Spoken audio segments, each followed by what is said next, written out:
Hi guys, welcome back to my channel commerce guide. I am S Daiya with you. और आज हम शुरू करने जा रहे हैं अकाउंटिंग। अकाउंटिंग में हम क्या करेंगे? अकाउंटेंसी में फर्स्ट देखेंगे हम पार्टनरशिप, क्योंकि बुक पहले क्या करनी है, हमें पार्टनरशिप की बुक्स कंप्लीट करनी है। तो पार्टनरशिप का सबसे पहले मीनिंग देख लेते हैं। पार्टनरशिप का मीनिंग है क्या? तो मीनिंग में सबसे पहले देखेंगे हम ये मीनिंग या ये डेफिनेशन दी किसने है। तो ये पार्ट जो डेफिनेशन गिवन है ये है सेक्शन 4 इंडियन पार्टनरशिप एक्ट 1932। अब ये क्या डेफिनेशन दी है, ध्यान से सुनना, क्योंकि यहां पर सीबीएसई इसमें से ऑप्शन में क्वेश्चन पूछ लेता, थोड़ा सा चेंज करके ऑप्शन बना देता है। तो क्या है डेफिनेशन, देख लेते हैं। देखिए डेफिनेशन में क्या कहता है, partnership is a relation between persons who have agreed to share the profit of a business carried on by all or any of them acting for all. Means partnership क्या है, एक ऐसा रिलेशन है persons के बीच में, ऐसा relation है जिसमें वो किसी प्रॉफिट को, प्रॉफिट नेगेटिव भी हो सकता है और पॉजिटिव भी। नेगेटिव प्रॉफिट है इट मींस लॉस, और पॉजिटिव प्रॉफिट है इट मींस प्रॉफिट, बेनिफिट है बिजनेस में। तो उस प्रॉफिट को बांटने के लिए क्या हुए हैं, एग्री हुए हैं। किसी बिजनेस का प्रॉफिट बांटना है इनको, और वो बिजनेस जो या तो एक चलाएगा इनमें से या सभी चलाएंगे उस बिजनेस को। मींस सभी मैनेजमेंट करेंगे, सभी मिलकर काम करेंगे और जो भी प्रॉफिट होगा उसको सभी बांट लेंगे। तो पार्टनरशिप क्या है, एक रिश्ता है पर्सन्स के बीच में। वो भी कौन से पर्सन, जो तैयार हुए हैं, सहमत हुए हैं, एग्रीड हुए हैं प्रॉफिट बांटने के लिए। किसी बिजनेस का प्रॉफिट, बिजनेस होना जरूरी है, ऐसा नहीं आप किसी की हेल्प करने लग जाओ तो उसमें आप कह रहे हैं चलो जी, जो भी इस लोकेलिटी के पर्सन्स हैं ओल्ड एज, उनको सिग्नेचर करना सिखाते हैं, तो वो क्या पार्टनरशिप हुई? उसमें क्या आपको अर्निंग होगी, प्रॉफिट होगा? बिल्कुल नहीं। तो वो पार्टनरशिप नहीं होगी। इसमें भी आगे फीचर देखेंगे हम, लेकिन याद रखना डेफिनेशन में बिल्कुल चेंज मत करना, क्योंकि सीबीएसई ने यहीं से क्वेश्चन पूछा हुआ है। तो आपको ध्यान से इसके एक एक वर्ड को ध्यान रखना है, और सेक्शन भी याद रखना जी। सीधा 4 मारा, सेक्शन 4। तो सेक्शन 4 सीधा 4 मारा 4 रन के लिए। तो 4 सेक्शन क्या कहता है, इंडियन पार्टनरशिप एक्ट सेक्शन 4 के पार्टनरशिप क्या है, एक रिलेशनशिप है between persons who have agreed to carried या share a profit of a business. किसी प्रॉफिट को, बिजनेस का कोई प्रॉफिट होगा उसको ये बांट लेंगे। अब सिंपल सा सुनो, पार्टनरशिप कैसे हो सकती है? कोई भी आप काम करने जाओ, लेकिन उसके लिए कुछ शर्तें हैं। उन शर्तों को, उन बातों को हम देखेंगे इसके फीचर्स में। तो जल्दी से इसको नोट कर लो और फीचर्स देख लेते हैं।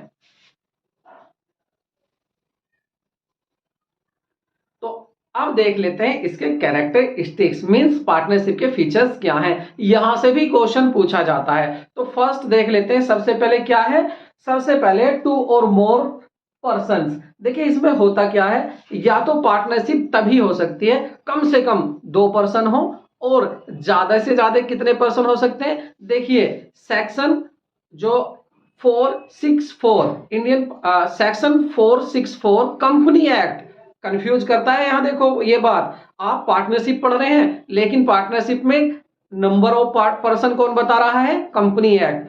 पार्टनरशिप एक्ट नहीं बता रहा, तो याद रखना कंपनी एक्ट ने बताई है ये बात। तो कंपनी एक्ट सेक्शन 464 क्या कहता है कि मिनिमम 2 पर्सन होने चाहिए, और मैक्सिमम पहले तो 100 था, लेकिन सेंट्रल गवर्नमेंट ने कितना कर दिया इसको, बाद में 2014 में कह दिया है कि ये मिसलिनियन सेक्शन आया आपका 10, और उसमें कह दिया कि अब मैक्सिमम पर्सन 50 हो सकते हैं। तो मिनिमम पर्सन याद रखने, और मैक्सिमम, मिनिमम टू मैक्सिमम अब है आपके 50 पर्सन। कौन हो सकते हैं? एक माइनर नहीं हो सकता, लेकिन माइनर प्रॉफिट के लिए तो पार्टनर हो सकता है, बट लॉस के लिए पार्टनर नहीं बना सकते। दूसरा, कोई अनसाउंड माइंड पर्सन नहीं हो सकता, मींस जो पागल हो उसको हम पार्टनर नहीं बना सकते। और तीसरा, कोई अनक्वालिफाइड पर्सन जिसने कानून ने बता दिया हो कि भाई ये क्रिमिनल है, इसको आप पार्टनर नहीं बना सकते, तो वो भी पार्टनर नहीं होगा। तो पहला क्या था, पर्सन देख लिए। दूसरा होता है यहां पर एग्रीमेंट। अब देखेंगे हम एग्रीमेंट। एग्रीमेंट मींस पार्टनरशिप जब पार्टनर करने लगते हैं, हम कोई काम करने जा रहे हैं, माना मैं और आप,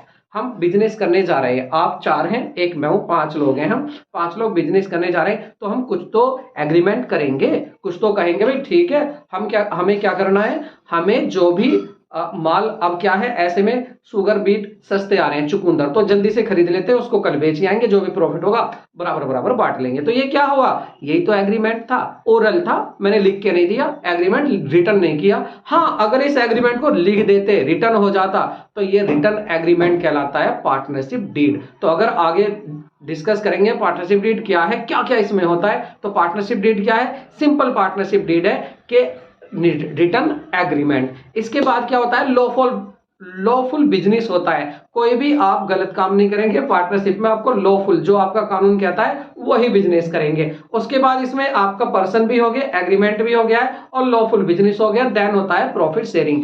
बिजनेस पार्टनरशिप जब भी किया जाएगा इसमें प्रॉफिट शेयरिंग जरूर होगा, प्रॉफिट बांटने के लिए ही ये बिजनेस किया जाता है। उसके बाद जो बिजनेस है कैरीड बाय ऑल और एनी ऑफ देम, उनमें से या तो कोई एक बिजनेस चलाएगा या वे सभी मिलकर बिजनेस चलाएंगे और सभी के लिए काम होगा।